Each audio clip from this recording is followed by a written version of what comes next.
He sat in the car, motionless, an unseen witness to his own undoing.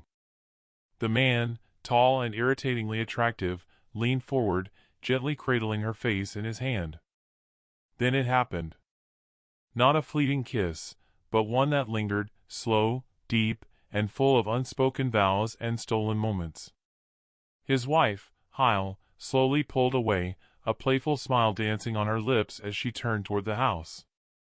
Her blonde hair shimmered under the late afternoon sun, completely unaware of the wreckage she'd left behind. His chest pounded, his heart thudding against his ribs like a war drum, loud in the silence of the car. His grip tightened around the steering wheel, fingers bone-white, his thoughts spiraling into disbelief and fury. This couldn't be real. Not CLA. Not the woman with the infectious laugh and gentle hands. She wouldn't betray him.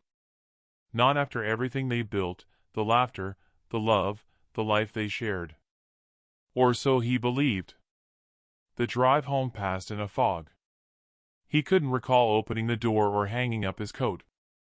He wandered the house like a ghost, his body sluggish, his movements automatic. What was once a refuge now felt like a cage. The walls pressed in around him, each one heavy with her deception. He found her in the kitchen, softly humming as she made dinner. She looked up at him, her smile growing wide when she saw him. "You're home early," she chirped, cheerful and unaware of the storm boiling inside him. He wanted to scream, to demand answers, to let his fury loose, but no words came. He stood there, silent, every second a loaded accusation. Her smile faded, replaced with a flicker of worry. "Is everything okay?" she asked. "Yeah." "Fine," he rasped, barely managing to force the words out. The days that followed were a blur of rage and heartbreak. He didn't eat. Didn't sleep. That kiss replayed endlessly in his head, a haunting loop of betrayal. He watched her closely, searching for signs of guilt or regret. But she showed none. Her days went on as usual, bright smiles, carefree laughter, as though nothing had changed. Her indifference stoked his anger, hardening it into resolve. She wasn't going to get away with this. He refused to be the fool. A plan started forming. A slow, calculated path to revenge. He altered his habits bit by bit, staying out later, crafting excuses. He told CLA he had to work late, attend events, anything to justify his absence. She barely noticed. Or if she did, she didn't show it. Her lack of concern only fueled him further. He started researching, diving deep into the internet. His fingers flew across the keyboard, eyes locked on the screen. The scheme began small. A few $100s siphoned from their joint account. Then 1,000. He was precise, careful, never enough to raise alarms. He opened a bank account in another state under a different name. Found a studio apartment, plain, tucked away in a quiet neighborhood, far from the life they had built. He began moving things bit by bit, some clothes, a box of books, a lamp. He told her he was donating to charity, clearing clutter. She barely glanced up from her phone, distracted and detached.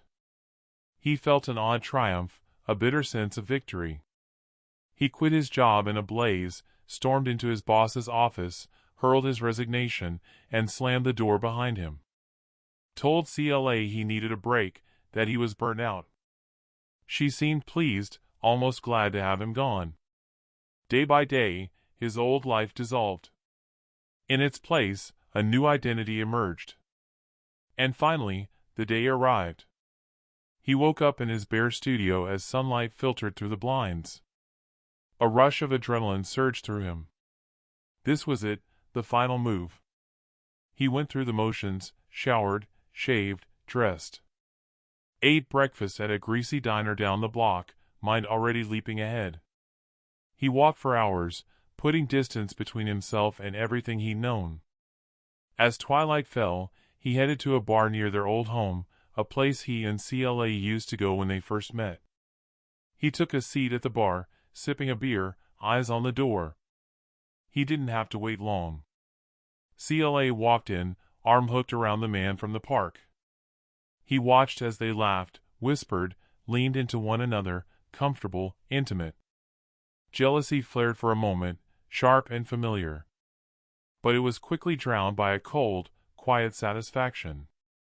Everything was going exactly as planned. The next morning, he called the police. His voice trembled with false worry.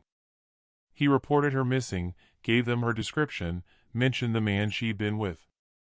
Told them about her odd behavior, the way she'd been acting lately, how she'd been disappearing without explanation. He poured it on thick, the image of the desperate husband clinging to hope. The police investigated. But they found nothing. She was gone. Another face added to the growing list of the city's missing. He watched the news coverage, saw his own image flash on the screen. His heart weighed heavy with a mixture of guilt and grim relief. He embraced his new life, his new persona. Got a job, simple, anonymous, enough to get by. He kept his distance from others. No relationships. No attachments. But the memory of CLA stayed with him. A ghost he carried always, of what he had, and what he'd done.